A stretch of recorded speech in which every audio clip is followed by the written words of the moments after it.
Hello and welcome to today's equine learning segment, and today we're going to talk about equine first aid. It's a very, again, like a lot of the things that we talk about, it's a very broad subject that we could spend a lot of time on, and I know once we get your feedback there may be some things that we can in future segments go into more depth about. But for now, we're starting from the tack room, which I know you have seen in previous segments. What we haven't showed you yet is the first aid cabinet. And yes, we require several cabinets to keep all of the first aid supplies that we need for horses.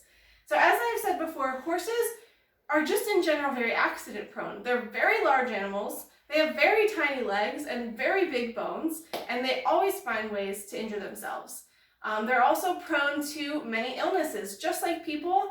The four most common reasons for an equine death are colic, accidents, laminitis, and old age. So part of the reason that we are with the horses every single day, someone from CTR has eyes on the horses every single day, and that's a big reason is not only just to feed them, but also to check them over.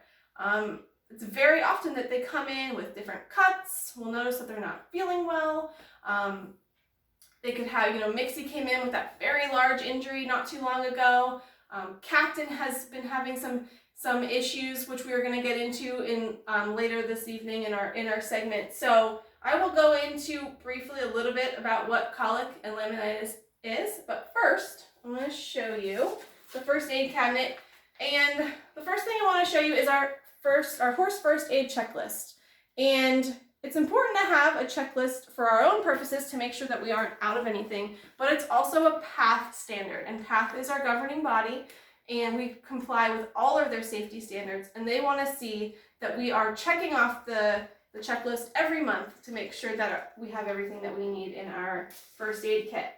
You're also going to be getting in this week's email just a brief handout about taking their vital signs, which is what we're also going to do in this segment, and what their temperature and pulse and respiration should be. So you'll be getting a copy of this.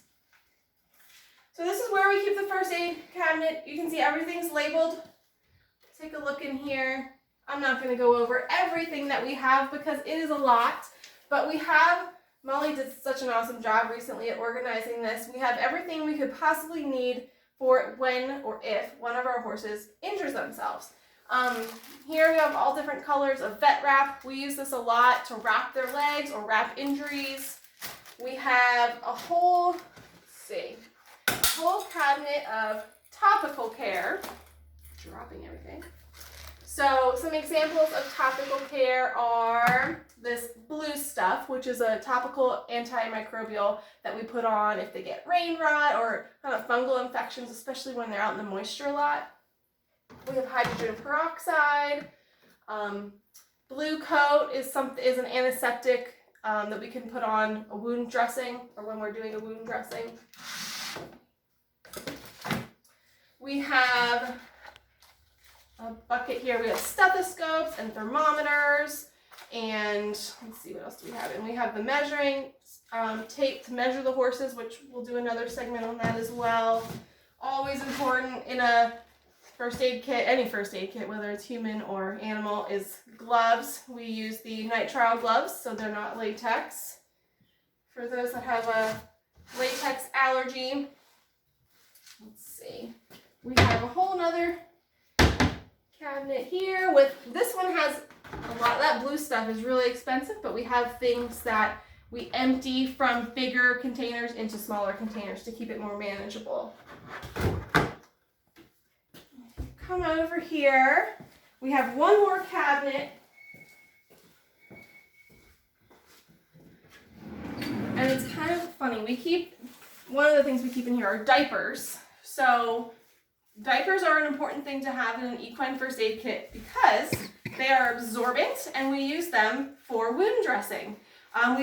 We use these mainly when they get an abscess in their hoof because it sort of fits around the hoof perfectly. If you can wrap it all around and then you cover it in duct tape. Excuse me. All right, so that is the first aid cabinet, and very briefly. We're going to pause this video and head out into the barn and talk a little bit more specifics about taking the horse's vitals. All right, so now we're in the arena. We have Victor and we have Dreamer. And I wanted to use 2 horses tonight to show that they all have varying levels of vitals, just like you and me would have. So why would we take their vitals? We don't just take their vitals every day for no reason. We typically take their vitals if we see something that is abnormal. If they're acting strange, if they're sluggish, if they're not eating. We have a pretty good sense for how the horses act normally. So when they're not acting themselves, that's when we kind of say, the first thing I always do is take their temperature.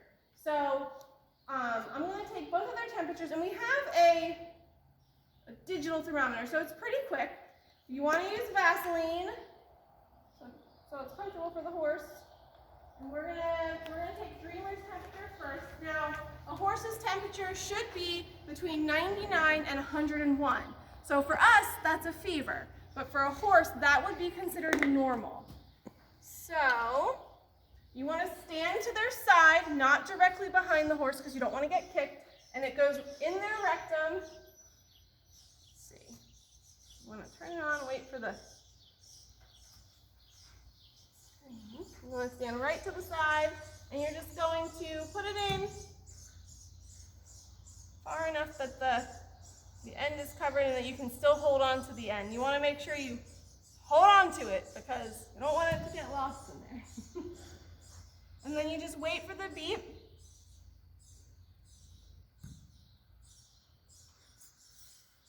Thanks, Dreamer.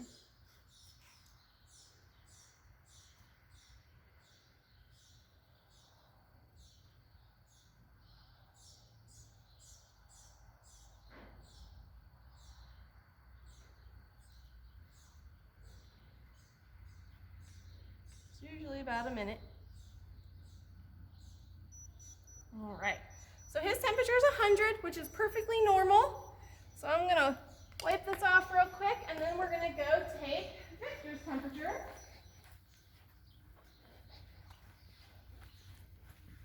Okay, you're next, bud.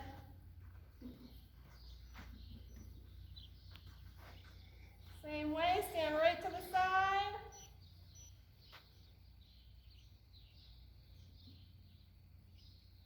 All right, so while we're waiting for his temperature to read, I talked earlier about the 4 most common causes of illness or death in horses, and I mentioned colic, accidents, old age, or laminitis. So colic is the most common cause of death in horses.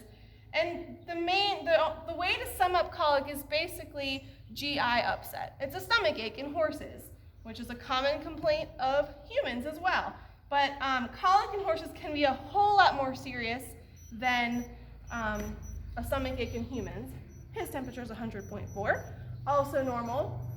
But a colic can be something as simple as gas in their stomach. They can have gas colic, or it can be an impaction, a blockage in their intestines, which can require surgery, extensive surgery, and can be life-threatening. So since that is so common, when we notice that a horse isn't going to the bathroom, he isn't pooping, he's biting or kicking at his sides, he or she is rolling, those are all signs of colic.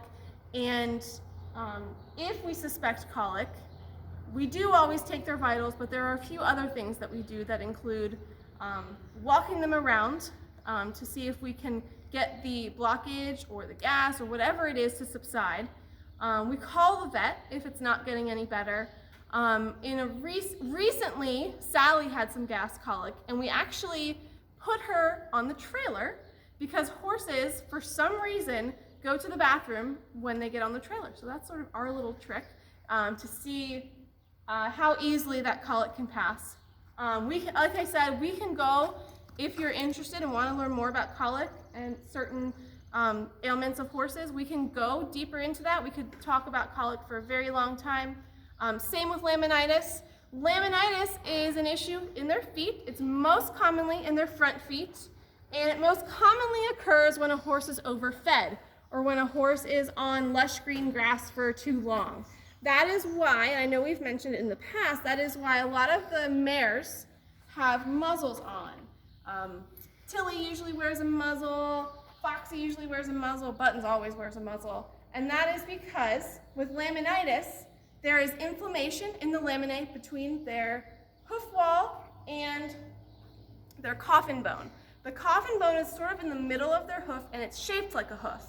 And if they have laminitis, the coffin bone can start to rotate, or it can rotate all the way, and you cannot unrotate it. Once it's rotated, it's like that forever. The horse could have to be put down. The horse could have lameness issues for the rest of their life. Kay is an example of one of our horses that came to us. She had laminitis in the past, and she's still dealing with effects from that. So again, we can go into this a lot more, but these are some of those issues that we look for and that we want to make sure we always have in the back of our mind to make sure that our horses are healthy and not showing any signs of any of those ailments. So when we say vitals, we always say TPR. T stands for temperature, which is what we just did. Both of their temperatures were normal. The next is pulse. So I'm going to show you where we take their pulse most often. There are several places you can find it. Sometimes it's kind of difficult, but the easiest place to find it is right under their jaw here. And their pulse should be between 32 to 36 beats per minute. And the best way to do it is to time 15 or 30 seconds and then double that to find what their pulse is. So I'm going to see if I can find it. And then as soon as I find it, I'm going to start my time.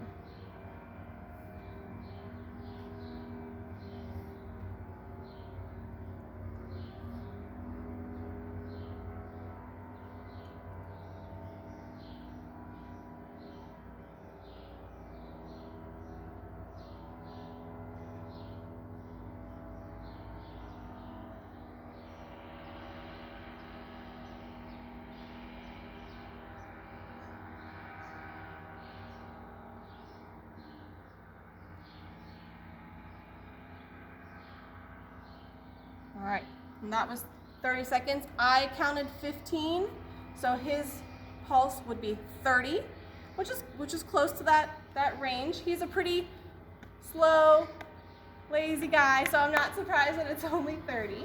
Let's go check it out on Dreamer.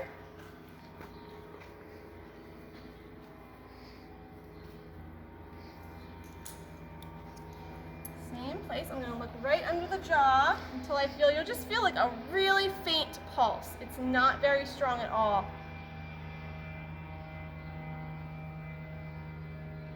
And once I feel it, I'm going to start the time.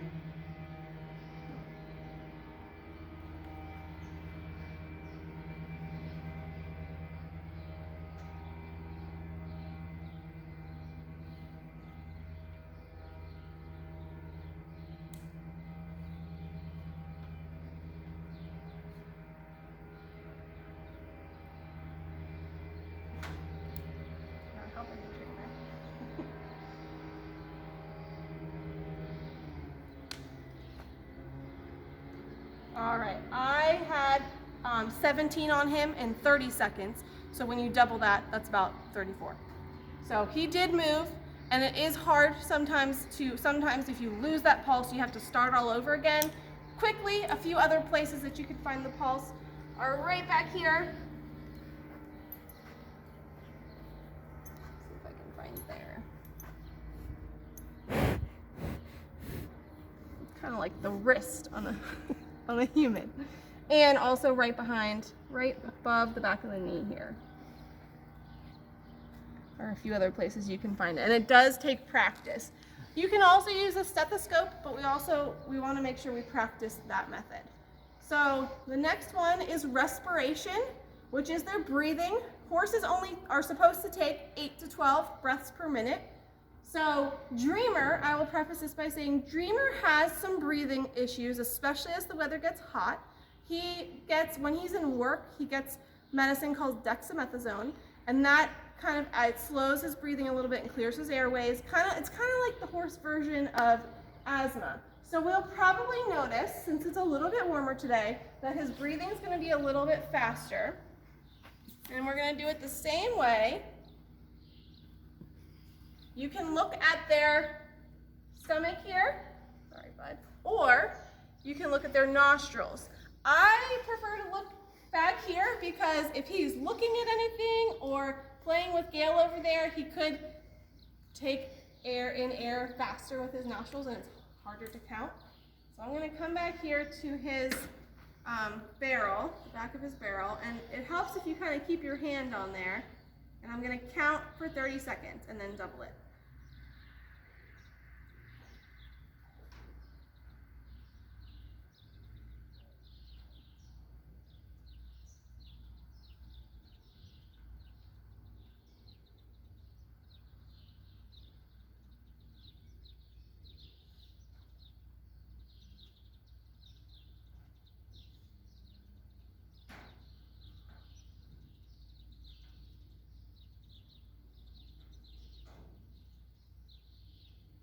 So I counted 9 in 30 seconds, which kind of like I guessed, his breathing's a little elevated.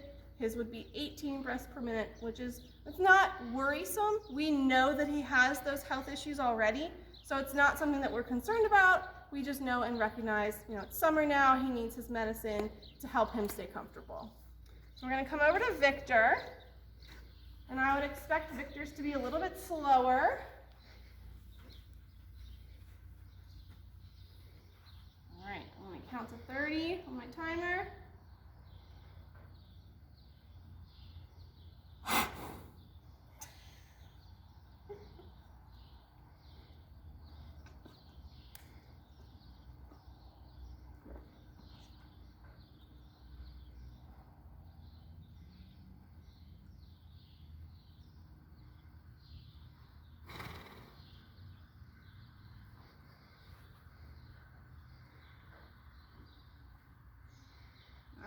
His was actually 9 as well.